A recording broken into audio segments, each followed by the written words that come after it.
प्यारे तुलबा व तालिबात, अस्सलाम वालेकुम। उम्मीद है आप सब खैरियत से होंगे। हम लोग हमारी साइंस की किताब का सबक नंबर 14 कुदरती वसाइल पढ़ रहे हैं, जिसका एक हिस्सा मैं आपको सेंड कर चुकी हूँ वीडियो के ज़रिए। आज हम उसका पार्ट 2 हिस्सा 2 देखेंगे। अब हिस्से 2 में हम देखेंगे कि कुदरती वसाइल क्या है। अब कुदरती वसाइल को गुजराती में नैसर्गिक स्रोत कहते हैं।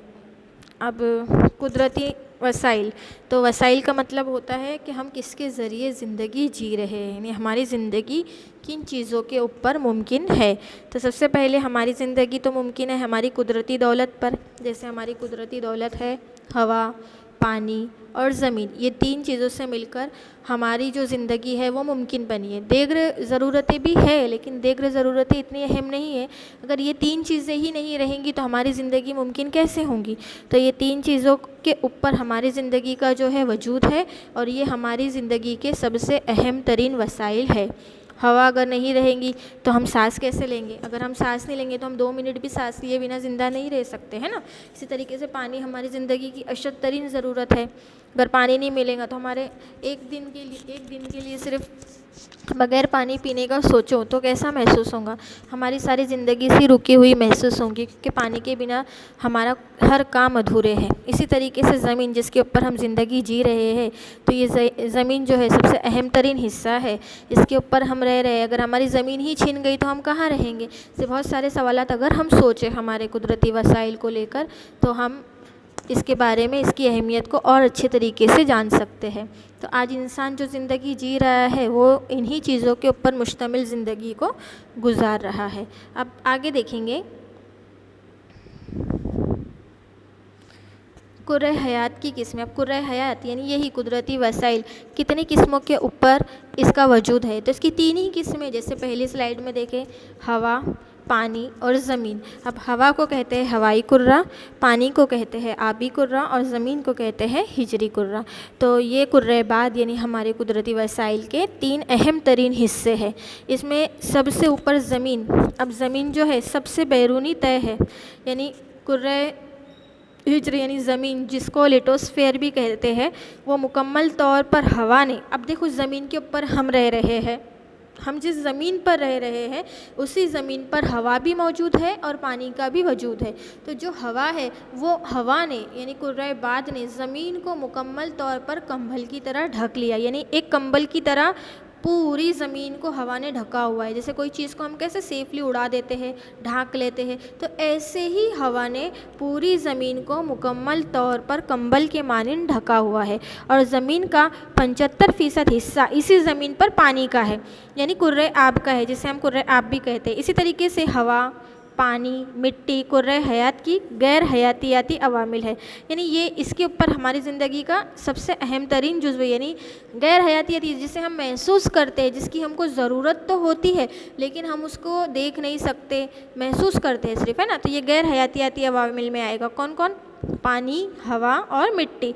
अब हयातियाती अवामिल, तो हयातियाती अवामिल यानी जो हमें ज़िंदगी जीते महसूस होते हैं, जैसे पेड़ पौधे, जानवर, चरिंद परिंद, वो जिसकी ज़िंदगी ज़मीन के ऊपर घेरी हुई है, जो ज़मीन के ऊपर रखी हुई है, जो एक दूसरे से मिलकर ज़िंदगी को बनाते हैं, वो कुर्रे हयात में आते हैं। जैसे कि पेड़ पौधों के बीज ज़मीन में बोते हैं, फिर ऑटोमेटिकली बारिश होती है, कहीं छोटा सा बीज पड़ा हुआ होता है, तो वो बीज से हम देखेंगे नन्ही नन्ही कोपले फूट कर निकल आती है, और एक छोटा सा पौधा, फिर वो पौधा बड़ा हो जाता है। तो ये क्या हुआ, ये आगे बढ़ने वाली यानी एक से दूसरे की तरफ फैलने वाली चीज़ें हैं। ऐसी जानवर है वो अपनी नशोनुमा करके अपनी नस्लों को आगे बढ़ाते हैं, यानी जो एक दूसरे से मिलकर ज़िंदगी को आगे बढ़ाते हैं वो हयातियाती अवामिल में आता है। और गैर हयातियाती अवामिल में जैसे पानी है, पानी क्या है, ज़रूरत की चीज़ है, मिट्टी क्या है, वो है, तो ये क्या है, गैर हयातियाती अवामिल में आता है। तो ये था हमारी कुर्रे हयात की 3 अहम तरीन किस्में।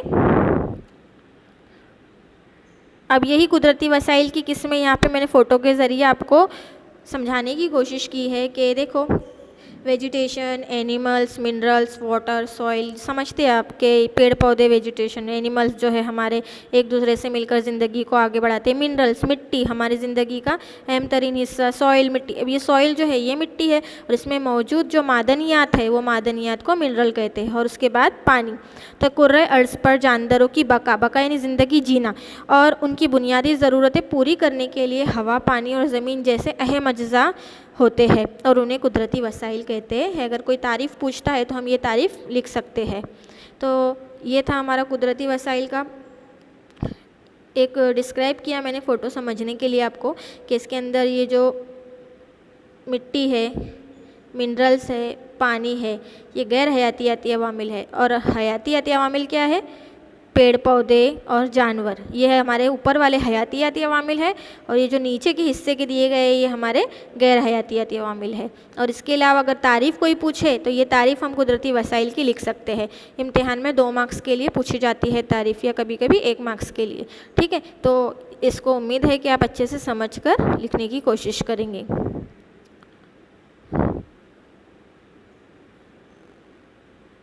अब इसके अंदर हमारा कुर्रे बात, जीवन और श्वास, हवा। अब हवा क्या है हमारी? तो देखो एक चक्र बना है हवा में मुख्तलिफ अज्जा, तो कुर्रे अर्ज़ के इतराफ़ में पाया जाने वाला एक अहम तरीन हिस्सा हवा का है जिसके अंदर आबी ज़र्रात भी मौजूद होते हैं और उनके अंदर कई किस्म के देगर गैसें भी मौजूद होती है। तो इसके अंदर हम देखेंगे कितनी यानी ये हवा के अंदर कितनी मुख्तलिफ़ गैसों का तनासुब है, जैसे दूसरी गैस से कितने % है। तो कार्बन डाइऑक्साइड जो है देखो यहाँ पर 3% है, कार्बन डाइऑक्साइड का म्यार जो है इसके अंदर वो कितना है, यहाँ पर 3% का है, 3%। उसके बाद ऑर्गन जो है 9% है, ऑक्सीजन 21% है, 21% यानी ये जो लाल कलर का जो एक दिख रहा है आपको मुसल्लस नुमा, ये पूरा ऑक्सीजन का है। ये जो हरे कलर का दिख रहा है ये ऑर्गन का है 9%, ये जामुनी रंग का दिख रहा है ये दूसरी गैसेस का है और ये येलो कलर का छोटा सा दिख रहा है ये जो है कार्बन डाइऑक्साइड का है। तो ये देखो कार्बन डाइऑक्साइड 3% है, दूसरी गैसेस 7% है, ऑर्गन 9% है और ऑक्सीजन जो है वो कितने % है? 21% हवा में मौजूद है। और उसके बाद सबसे अहम तरीन गैस जो हवा में मौजूद है सबसे ज़्यादा मिकदार में, तो ये 78% या 75% जो है नाइट्रोजन गैस ने हवा के अंदर मौजूद है। तो सबसे अहम तरीन गैस नाइट्रोजन और सबसे ज़्यादा मिकदार में पाई जाने वाली गैस जो है वो यही है नाइट्रोजन। तो ये सवाल आता है MCQs में कि हवा में नाइट्रोजन की मिकदार कितनी है, तो आपको जवाब आना चाहिए कि हवा में नाइट्रोजन की मिकदार कभी 78% भी आया तो भी सही जवाब रहेगा, 75% आया तो भी सही जवाब रहेगा। ये 2 आंकड़े आपको याद रखने हैं। तो ये एक हवा का चक्र है और ये हवा के चक्र के अंदर कितने % मुख्तलिफ गैसें मौजूद है और ये तमाम गैसों से मिलकर एक हमारी हवा बनती है और यही हवा से हम कार्बन डाइऑक्साइड और ऑक्सीजन जैसी गैसों को हमारी ज़िंदगी के लिए ज़रूरी बनाते हैं। तो ये आपको उम्मीद करती हूँ कि ये हवा का चक्र जो है समझ में आया होगा। आज की वीडियो में इतना ही। उम्मीद करती हूँ आप मुकम्मल वीडियो देखेंगे और गूगल फॉर्म पर सही सवालात के जवाबात देखें। अल्लाह हाफिज़।